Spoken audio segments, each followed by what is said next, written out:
I know you'll whoop some. Bring that mentality now. Bring that mentality. I know you'll whoop some. We'll see you here, man. Enjoy with your family. We'll talk to you in a second, all right? Appreciate you, guys. Thank you. Okay, man. Love. Bye. Woo! Raiders.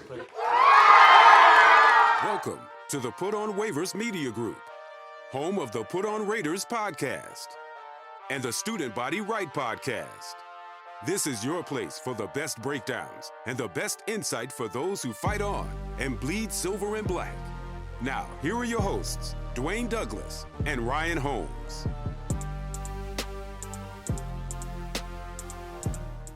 And welcome everybody to the glorious episode of the Put on Raiders podcast. I'm your host, Dwayne Douglas, along with Ryan Holmes, and we are podcasting on the beautiful shores of the Pacific Ocean. Beautiful day out here in Southern California. PORSBR, my Twitter handle. Moving really sucks, but it's done now, so everything's here now. I can just get. And my goal is to see my garage by next week, because everything's in there. Ryan Holmes is RHOM22. Ryan, the Raiders draft 2024.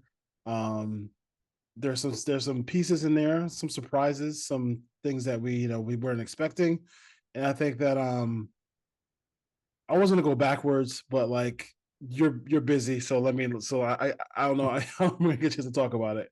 Now, I might not see you again until next week.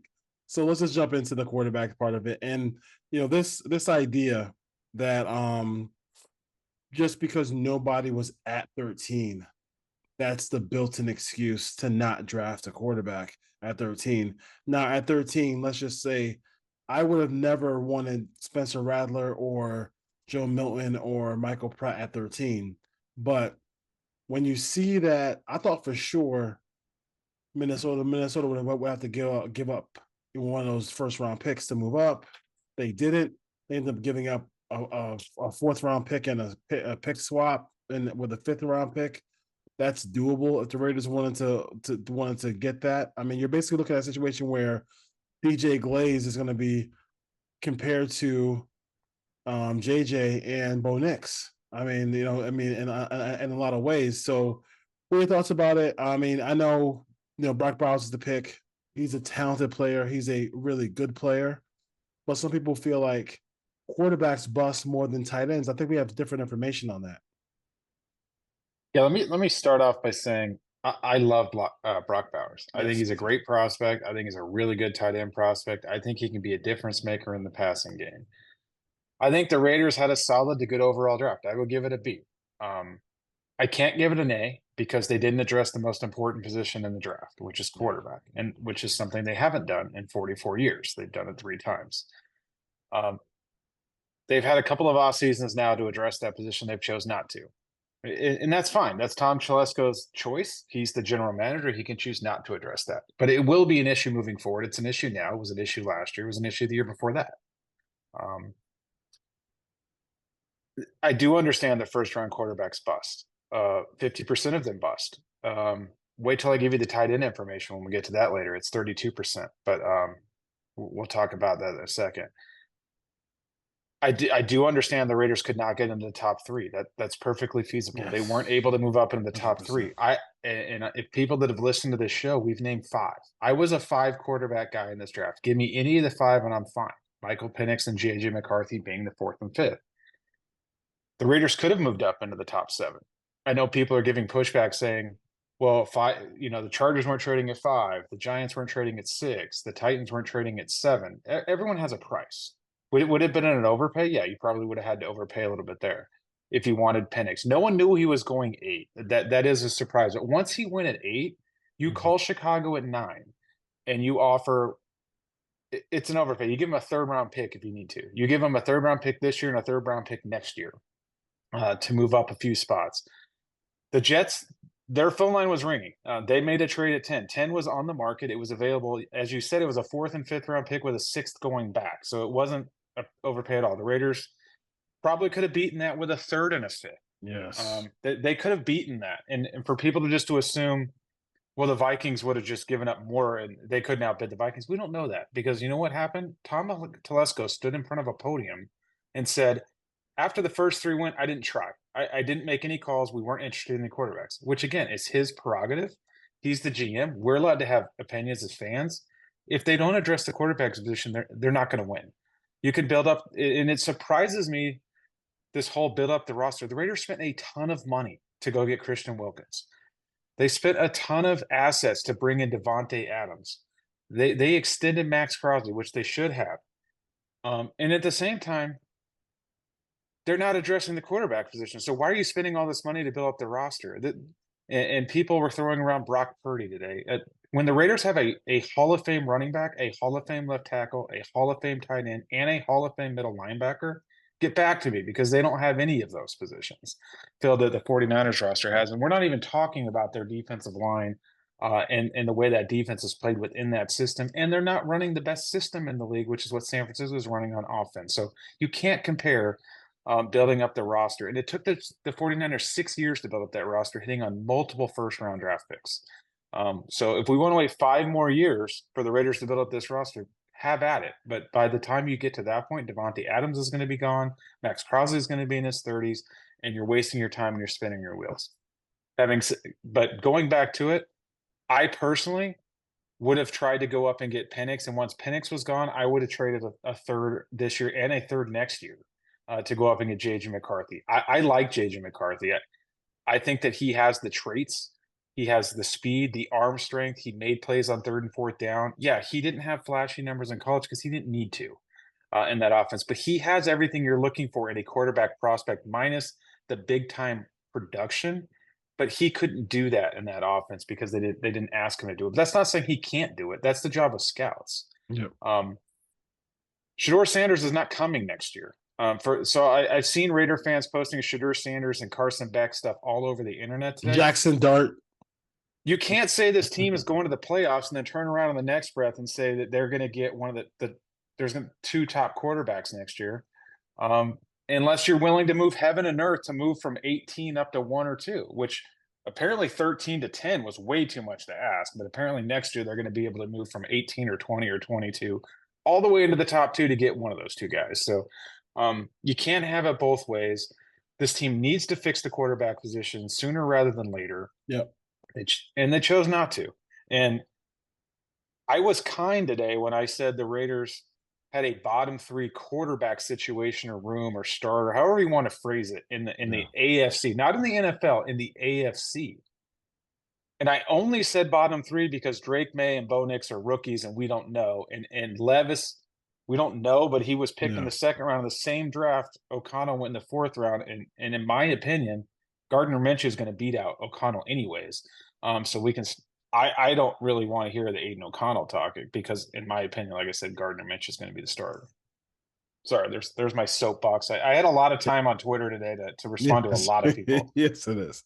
And also to me, it's just like, there was a, there's a guy, Razor B. Wright, who he's a good dude. We talk on Twitter all the time, but he is a car guy. Like he's a car guy, and I was like, you know what?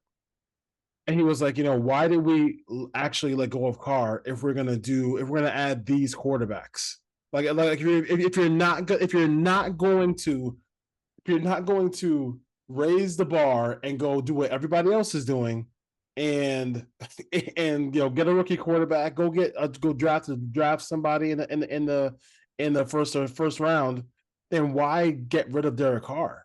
Like, and I'm not a car guy, but like they didn't even receive. That's a fair statement. Yeah, it's fair. It's 100% fair because he is a better quarterback than those guys who are in house right now. No, he is, and I was unaware that Aiden O'Connell was the next coming of Eli Manning, but that was pointed out to me today. So, yes. Looking forward to the 2 Super Bowls and the 4 Pro Bowls that are coming.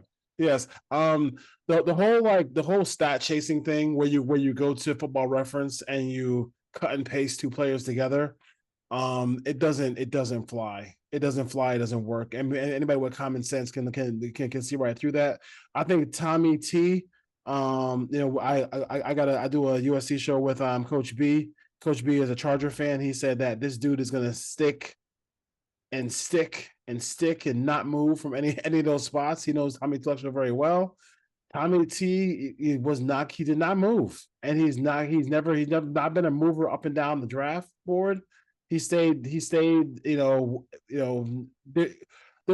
to me once in a while, you figure like in 9-10 years of doing this, there had to be a guy here and there you want to move up and down for. He doesn't do it, and it amazes me when I look at Mayock and Gruden, look at Josh McDaniels and Ziegler, and now AP and Telesco, but Telesco's more of the decision maker for player personnel. How people don't change. They don't have any self scouting in their head and saying, "Oh, I made that mistake when I was in San Diego. Oh, I made that mistake when I was with the Bucks back in the day." It just amazes to me that that he did not try to had such a low grade on those bottom three quarterbacks. Like that's a big omission, because if those guys are really good, that's going to be a tough pill to swallow for Raider fans.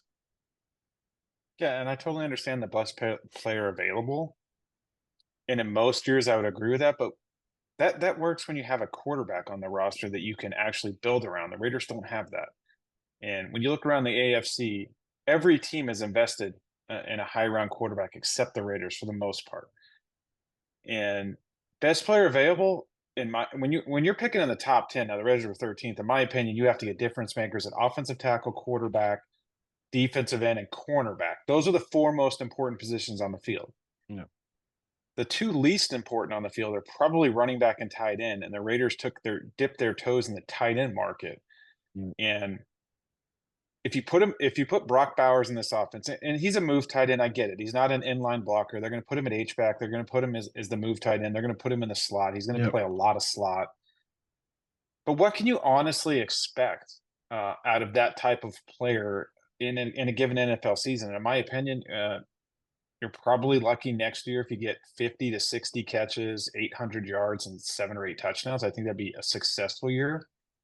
Don't know if that really moves the needle. And I compared him a lot. I think he's similar to Dallas Clark and how they're going to use him. He's faster than Dallas Clark. Brock Bowers has real speed for a bigger guy that's going to play in the slot. But he's not going to move in line. He's not going to move defensive ends. He's not going to be really involved in blocking in the running game. Let me just go over the history for everyone out there. I did this with second-round quarterbacks because everyone loves them. I said, this is what second-round quarterbacks really are. Everyone loves Brock Bowers in this tight end position. Let me read you the last 25 tight ends that went in the first round. Only 8 of these 25 guys I would consider successful picks. That's 32%. That's less than quarterbacks. So as much as people want to talk about quarterbacks busting, guess what? Tight ends busted even higher rate. But these are the tight ends taken in the first round in the last 24 years. Kyle Pitts, TJ Hawkinson. Stop me when you want one of these guys. No, actually, let me repeat that. Stop me when one of these guys is an elite difference maker on an offense. Elite, because that's what Brock Bowers is going to have to be. Kyle Pitts, TJ Hawkinson, Noah Fant, Hayden Hurst, OJ Howard, Evan Ingram, David Njoku, Eric Ebron, Tyler Eifert, Jermaine Grisham, Brandon Pettigrew, Dustin Keller, Greg Olson, Vernon Davis, Mercedes Lewis, Heath Miller, Kellen Winslow II, Ben Watson, Dallas Clark, Jeremy Shockey, Daniel Graham, Jeremy Stevens, Todd Heap, Bubba Franks, and Anthony Beck. I would consider 8 of those guys worthy of being picked in the first round out of 25. So just because Brock Bowers was a good tight end that could win matchups in college does not mean he's going to come into the NFL and be a dominant Travis Kelce type player. And I've seen George Kittle thrown around. Unless Brock Bowers becomes the best blocking tight end in the NFL, miss me with the George Kittle comps, because he's not a blocker, not anywhere close to the type of blocker that George Kittle is. So love Brock Bowers as a player. Think he's going to be a nice fit, a nice piece to an offense. He's a piece to an offense. He's not a guy that's going to carry an offense and be an elite difference maker.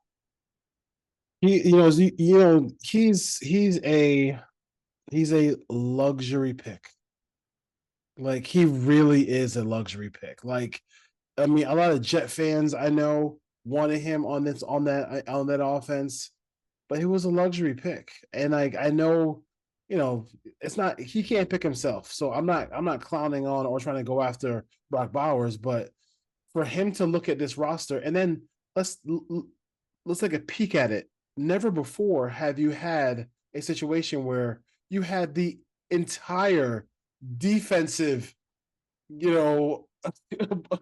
draft at your fingertips at 13. Like nobody, if you said, okay, Penix went higher. I'm not trading for JJ. I'm not trading for Knicks. Then to me, like Latu, like let's just go ham on the defense even more. You do have some people who are up for contract coming up soon. Like, why not just go in and try to get Latu went to the Colts, Byron Murphy, Dallas Turner, like Quinyon Mitchell, Chop Robinson. Like let's just keep going on the defensive side of the football because I mean this is the strength of the team. You might as well just build strength on strength. They're the pick of the litter on the defensive side. They could have taken any defensive player in this draft that they wanted. Anybody. Dallas Turner, another pass rusher that was available. So, I do think when fans sit back and say, "Well, Telesco went best player available, good for him. He took the tight end." Well, guess what's going to happen next year? He's going to take the best player available, and if it's not a quarterback, now you're waiting. And next year there are no quarterbacks, so let's just punt 2025. What if he goes into 2026 and the best player on his board's not a quarterback? They're just going to wait again, and then wait again, and then wait again. At some point, you have to get aggressive to fill the most important need. No, they're getting Dak. You didn't know that? They're getting Dak. Paying Dak $60 million a year? Pass. They're getting Dak. And nothing against anyone the Raiders picked. I think they all have a chance to be good players. I actually probably like the DJ Glaze pick more than most. I think he's pretty good in pass protection. He's going to have to shore up some stuff in the running game. Mm-hmm. But I think he can come in and pass protect, pretty quickly and give them value at right tackle. I love the Jackson Powers Johnson pick. I think he's a really good player that's going to be a 10-year starter for the Raiders and make Pro Bowls. Yeah. I think Brock Bowers might make a couple of Pro Bowls. If Brock Bowers has the career that like a Dallas Clark had, that's a good pick. But Dallas Clark also had Peyton Manning, Edgerrin James, Reggie Wayne, those kind of guys on that team around him. He was a piece on that team. He wasn't the main piece. Harrison on that team too. Marvin Harrison. Yeah. So I mean, it's just another year where they just didn't do it. And maybe, if this was the case, if the Raiders knew, like, hey, we only really like 2 or 3 of these quarterbacks and they're probably going to go 1, 2, 3. I hate to say it, but like, was trading a 6th-round pick for Justin Fields that awful of an idea? Yeah. I know the Getsy, I know the Field stuff, back and forth, but he's a better option than I think the Raiders have right now. And I know a lot of people love Aiden O'Connell and they are expecting this huge jump, and these people are hitting me up. Well, they're acting like the guy signed off the street in week 8, didn't go to training camp, didn't know the playbook. Like they just threw him out there and said, go get him. But like he went through training camp. He knew the plays. He played in the preseason. He played a lot in the preseason. He did. He started, week 4 against the Chargers when Jimmy G was hurt. It's not like this guy just showed up like in November and they said, go get him. Like I said, so athletically, he's limited. He's old. He was 25 24, 25. He'll be 26 this year, I believe. I don't know when his birthday is. He'll be between 25 and 26. At some point, that age does matter because you're going to hit your athletic ceiling. And then at that point, everything's going to come down to just basically the mental side of the game. And he is advanced there. I'll give him that. But his arm's not getting stronger. He's not getting faster. He is what he is, and he's going to have to function within this offense. And he is Luke Getsy. Well, let's be honest. Like Luke Getsy's not an elite offensive play designer or play caller. And as good as Brock Bowers is, this team didn't really add speed to this offense in the offseason or through the draft. They added a move tight end. So, this team's set up to win 7 to 9 games and pick somewhere in the 13 14 to 18 range again next year. And this whole thing where it's the woe is me Aiden O'Connell walked into a dumpster fire. Like, I mean, there were some pretty good wide receiver weapons. There was a good running back there, and when that running back went down, the backup played well, and Zamir White. So like this whole like this attitude about it is just kind of silly. And then and all the Gardner Minshew stuff, like as much as we didn't, Raider Nation said it loud and clear, like they didn't want anything to do with Russell Wilson. I didn't want Russell Wilson. We didn't want Russell Wilson. Whatever. Play with Legion of Boom, but can't be a Raider. Okay, fine. His year last year was dwarfs any year that Gardner Minshew had. Like it's actually a better year than Gardner Minshew had for touchdown passes, yards, all that stuff like that. I mean, and he didn't even play. I mean, and he was down, didn't really play that well. So, I mean, if you want to, I don't know. I don't this whole affinity with guys who are just. I mean, I can't even call Aiden O'Connell mid. Like, I mean, I think the whole thing is like when Max mid is average. That's saying he's 15th in the league. He's nowhere near. Not. He's not mid. I mean, when Max Crosby, and like the question I would have for Max Crosby is when Max Crosby talks glowingly about Aiden O'Connell. I mean, his boys on the show not going to ask him that question because they're all friends from when they played college football. My question would be like, yo, like, what is like if you were playing against him, what would be the thing that would bother you? Like why would it be difficult to stop Aiden O'Connell? Like, you know what I mean? Like, I mean, I could see maybe Lamar Jackson. I could see Aaron Rodgers. I could see but like, what's going to be the thing that makes you not sleep at night facing Aiden O'Connell? Devontae Adams. That's about it. I mean, I got two guys on him. I think this isn't like a bass session on an Aiden O'Connell. This is like we moved on from Derek Carr, who we all agree was somewhere in the 12 to 15 range of the league. We agreed that he's somewhere in the 12 to 15 range. Aiden O'Connell, in my opinion, will never reach that level. He's somewhere going to be in the 20 to 30s at his peak. Like, I don't think he has the ability to get up into that range, and that wasn't good enough. Yeah. And we talked about this when we talked about hiring AP, that this could go the other way, where it's going to be, we're going to play defense, we're going to run the ball, and we're going to try to win every game 20 to 17. We're there. That's where we're at right now. Yeah. The Raiders are going to try to basically run the ball, control the clock, and win with dominating defense. They have to at this point because they don't have the playmaker under center. And you might be able to squeak out a couple of games here or there, some tight games, and get to 8, 9, maybe 10 wins. But my goal is not to get the 7th wild card and try to go on the road. My goal is to win the division and win a Super Bowl. That's the goal. The goal is not to sneak in as the 7th wild card. And I think that's kind of where people say it. Do I think Aiden O'Connell can lead this team to the 7th wild card spot if the defense is a top 5 defense? Yes, I do. I'll say that right now. I think he could. Does that mean they're going to win games in the playoffs? No, it doesn't.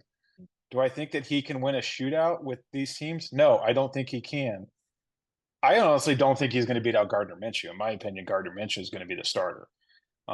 And I kind of feel the same way. Gardner Minshew's on his 4th team for a reason. I know people were throwing the Baker Mayfield name at me today. No. Baker Mayfield went 1-1 in his draft.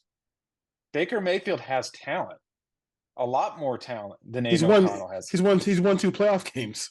Aiden O'Connell went in the 4th round for a reason. There's a reason why guys go where they go. They may play better than that. Some exceed expectations, but I would take Baker Mayfield right now over both quarterbacks the Raiders have and not think twice about it. I love Gardner Minshew. I'm a Gardner Minshew guy.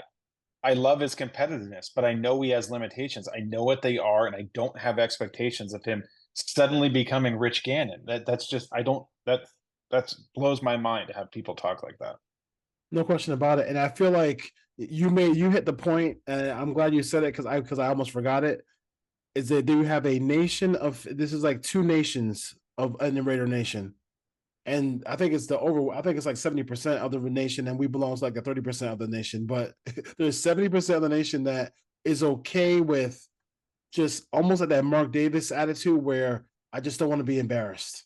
I don't want to be. I don't want to be embarrassed. But if we make a wild card and if we're going at Cincinnati for a playoff game, that's great. But I think the 30% that we're in, we're like, if every move is not to beat 15, then what are we doing?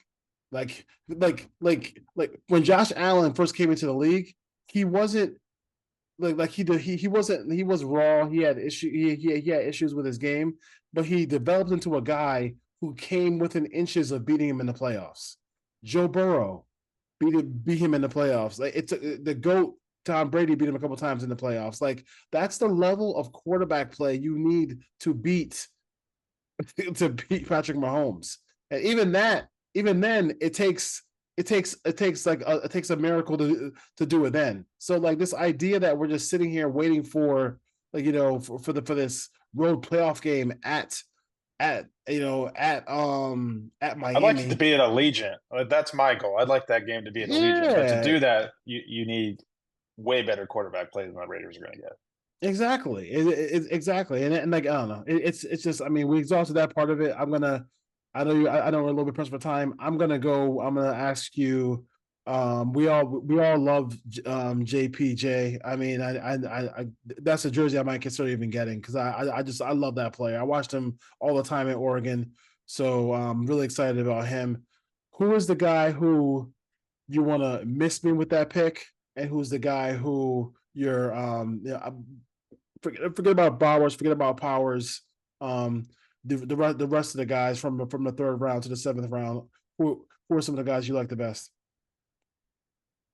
I like, I believe it's Lauby, the running back. I think there's a role for that kind of guy in this league as a third down back, as a receiving option that can split out wide, create some mismatch. He's got a small catch radius. He's a little guy as far as wingspan and catch radius and a target for a quarterback. But if you give him the ball in space, he can create plays. He can be a factor in the kicking game. I like Tommy Eichenberg. I like the 5th round pick. I'd mocked him to the Raiders a couple times. Again, understanding what his limitations are, but the Raiders didn't have a backup middle linebacker on this roster that could come in and stop the run. They had smaller guys, converted safeties, Luke Masterson, Mayuga. They had Bernie, who's supposed to be a coverage guy. So if anything happened to Robert Spillane, they really didn't have that guy in the roster. So there's a role for him. Special teams is going to be key for him. You need bigger bodies now with the new kickoff rules, guys that can get off blocks. So I like that pick. Like I said, the miss me pick, it's hard for me to say that because I actually like the value they got with some of these guys. I would probably say DJ Glaze, but having said that, I do like Glaze. I just don't know if he's ready to start week 1, and you're going to have to lean on. And he's a 3rd round pick. A lot of 3rd round picks don't, but I do think he's a developmental prospect that can be a swing tackle and then eventually can be a starting right tackle. I hope it's sooner rather than later. But we'll see. I don't think there's a pick other than that I would say just completely miss me with. But these guys have an option to make the roster. We're at the point where most Raider fans that are level-headed understand what roles these guys are going to fit in. And then there's just faction that think every one of these guys is going to make a Pro Bowl. People were hitting me up with Trey Taylor's cousins, Ed Reed. I said, that's great. Isaiah Palomau, related to Troy Polamalu. Does that make him a better player? Like, let's stop. Like, it doesn't make him a better player. But I do like some of these guys. I think their roles. I don't it's a good draft. Trey Taylor's going to have a role. It's a good draft. Away. Yeah. He's going to have to beat out Polamalu for that backup spot, and Polamalu can do a little bit more. He's been in the defense for 3 years. Like, you can probably get Taylor to the practice squad. So we'll see. We're going to keep doing this until they pick a quarterback. So, I mean, it really, and we need a first round caliber talented quarterback, and like the great one. And I think this is. I follow the quarterbacks very well, college football well, just like you do. And next year we can talk about, Cam Wards and people like that. They're just not in the same class as guys that were coming out this year. And I think with them, we just have to take that realism and Carson Beck, Jackson Dart, they're not there. So, it would have been better. It would have been better for the Raiders to kind of make that move now. And if you replace the Bowers pick with JJ McCarthy, You replace the borrower's Much pick better with draft. it's a much. I mean, with Penix, it's a much better draft. Like what I'm saying, so it is what it is. And I fully acknowledge there's a 50% chance that JJ McCarthy is not going to be good. I understand that, but I would take the risk because if you don't take bites of the apple, guess what happens? You're never going to have a quarterback. They don't get to free agency, and the ones that do are older, aging veterans that you're overpaying a tremendous amount of money for. The Kirk Cousins of the world. I know people say, well, the Raiders have taken chances at quarterbacks. They've tried. Like Jimmy Garoppolo is not trying. No. Matt Flynn is not trying. Like, go Brian get Hoyer. a young rookie to develop. That's trying. Like a good one with talent that the league likes. And you're going to have to overpay. That's just what it is. But I do think, yeah, if everything breaks right, can this team make a playoff run? I think they can. It does help that they're playing the NFC South, so there's a couple extra wins hopefully in there. And they're going to have to win a bunch of tight games and not turn the ball over and play great defense. That can carry them, but can it carry them when you get into January if they do make a playoff game? I have real reservations there. And it's like they really put themselves in the position. See, here's the thing. When you have a Josh Allen, when you have a Patrick Mahomes, when you have some of the great quarterbacks in the league, you don't have to play perfect. Like the Raiders, there is a style, a formula for the Raiders to win, and they literally cannot deviate from that style at all. They make one mistake, a turnover. I mean, I've seen games where guys where Jalen Hurts turned the ball over 3 times and the Eagles still win because they have a good team and he made some amazing play to win them the game. Like their quarterback play is not going to do that. Those guys are not going to make some ridiculous 60-yard run or just like some Caleb Williams type running around in circles and throw the ball down the field and make a touchdown pass. They're not doing those things. So they have to stay on script, and they can't win the game. It's almost like a baseball team that can't score, and then but they have great pitching. They own every game is going to be 2-1. They can't make an error. They can't make a mistake the whole game. I like the baseball analogy. What the Raiders basically did is they went out and overpaid for a left fielder, a first baseman, a DH, and they didn't address starting pitching. Yes. So they're going to have to, slug it out to win games. And when it comes down to it, they don't have the great pitching or the quarterback play when it's really going to matter. Unless the defense, like I said, the defense is going to have to play at a top 5 level for the entire season, which is hard against some better quarterbacks this year than they played last year. So we'll see. And we'll see what Minshew can do. And some people are hitting me up like, well, Minshew's better than Richardson. Really? The Colts started Richardson over Gardner Minshew last year. I know he was the 4th pick in the draft. And I think the biggest thing for us, and you said that 70-30, I think the 30% that like are upset about this is probably in the older faction that have seen this team win. Yep. And win consistently versus the 70% might be the younger group that just hasn't seen this team have any success in 25 years. So they're just kind of like, or 20 years. So they're just like, just get me to the playoffs. Like, I don't want to just get to the playoffs. I want to get to the playoffs and win it. I was in the Oakland Alameda County Coliseum when they beat the Miami Dolphins and I believe it was like 2001. I was there. I was at the game. I've seen what a playoff game in a Raider stadium looks like. That's what I want again. Yeah. I want that. I'm striving for that. This team, until they take the quarterback position seriously, it's going to be tough to get to that position. Yeah, and I think the closest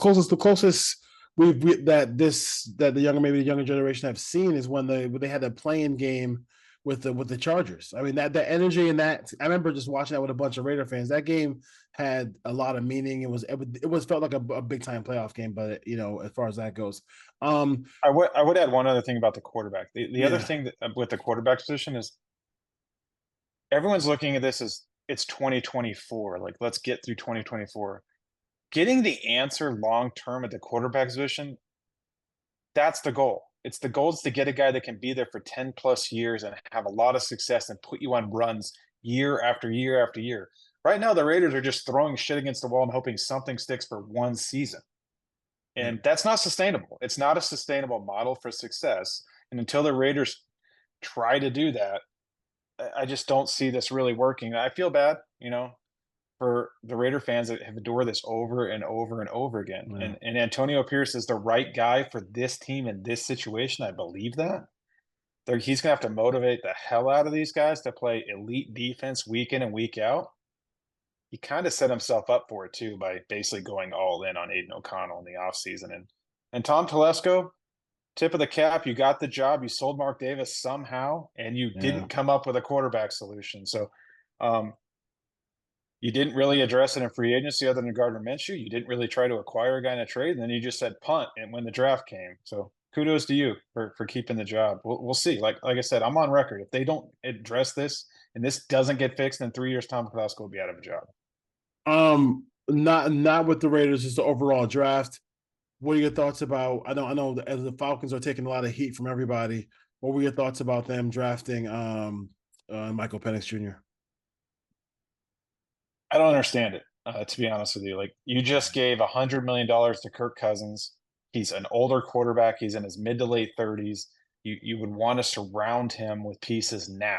That team went all in now, and then they went out and got Michael Penix behind him. Michael Penix is 23. He'll be 24 next year. He's an older quarterback that's probably ready to play. Best case scenario for them, or I think best case scenario for the Falcons front office, is he doesn't see the field until year 4, kind of like Jordan Love. And then you have a 1 year to hopefully he figures it out, and you pick up the 5th year option and sign him. And at that point, he's 27.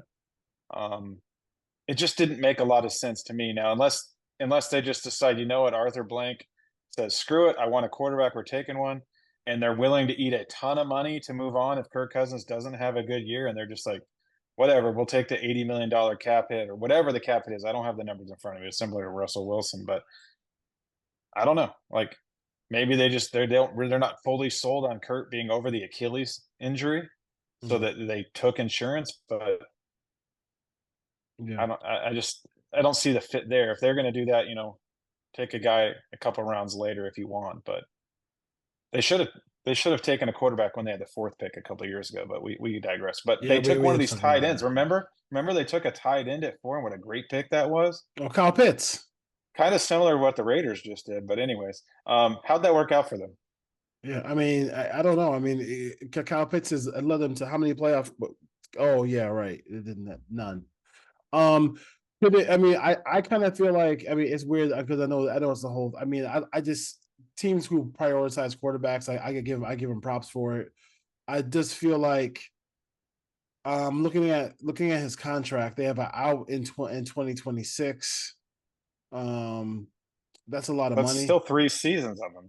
That's 3 seasons. I mean, maybe 24, 25, 26. Maybe they just eat it after 2 years. I don't see Michael Penix sitting for 4 years, 3 years. I mean, we'll see. I mean, because Kirk is a guy who does play at a high. I mean, this is an offense where with that coordinator, he's gonna play at a high level. So, we'll see. We'll have to see. We'll also have to see as far as like the injury goes as well too. So, I thought it was interesting that the New England not only took Drake May, but yes, I saw that. Joe Milton. They took two chances. Yes. So not that if Drake May goes out and plays like Drake May is supposed to play, then the Joe Milton pick becomes irrelevant. But at least they have an option behind him. Yeah. If it doesn't work, or they could put him on the practice squad because they have Jacoby Brissett as well and develop him at the same time. So they have another potential option in the pipeline. Not that I think Joe Milton is ever going to be a top 15 quarterback in the NFL. I don't believe that. Yeah. Sometimes these guys are, and we're wrong. And it's easy to admit when we are wrong. So we'll see. But at least they're trying. Before I ask you the next question, and that'll be the last question, and then we'll just hang it up there. Did you want to hear Kirk Cousins' career earnings? It's a huge number because he's been on a guaranteed deal for several years now. It's like $294 million. I mean, it's just this dude knows how to make money, man. Like I get kudos to Kirk Cousins, man. I mean, Mike McCartney is his agent. Good for you getting whatever percentage, 5%, 2%, whatever you're getting on that money. That's crazy. A team that had a really good draft that you really enjoyed. For me, the Eagles. I like them kind of remaking their secondary with Mitchell and Cooper DeJean. Yeah, I would go right to the Eagles. They moved around. Not only did they move up and get good players in good spots that fit their roster, they also picked up additional picks for next year. So not only did they have a great job this year, they're also set up well next year. I'd like for the Raiders to go into a draft and then do something like that. Hey, let's go get these 3 or 4 really good players. And then, oh, by the way, let's pick up 3 extra picks for next year. And just always be on the move. I think they made 8 trades. It could be more. I think it's at least 8 on draft day. That's probably more than Telesco's made in his entire GM career that spans over a decade now. Yeah, he doesn't do much. He doesn't do much as far as the trades go. All right, Ray Nation. Like I said, all opinions are welcome. If you see the if you check the channel and check the comments, I've got a bullseye right on Tom Telesco right now, so he's going to be under the microscope moving forward, because to go through an offseason with this roster and spend the money they did on Christian Wilkins and not address the quarterback position, to me is a failure. It is a failure. It's a failure. It's not, like I said, man. Like honestly, I am not a car guy, but it's fair for folks who are really the car stands. It's a fair question to be like, if you were going to do this, they can pound their chest right now. They could. I mean, the only thing. I mean, if Carr went, won 12 games and made the playoffs last year with his top 10 defense, then maybe, which he did not do. He had the same record as the Raiders, I think. But yeah. So as far as that goes, yeah, I totally understand on that part of it. All right, Ray Nation. I'm Ryan. You have to say safe travels, man, and see you next time. All right, take care. Okay.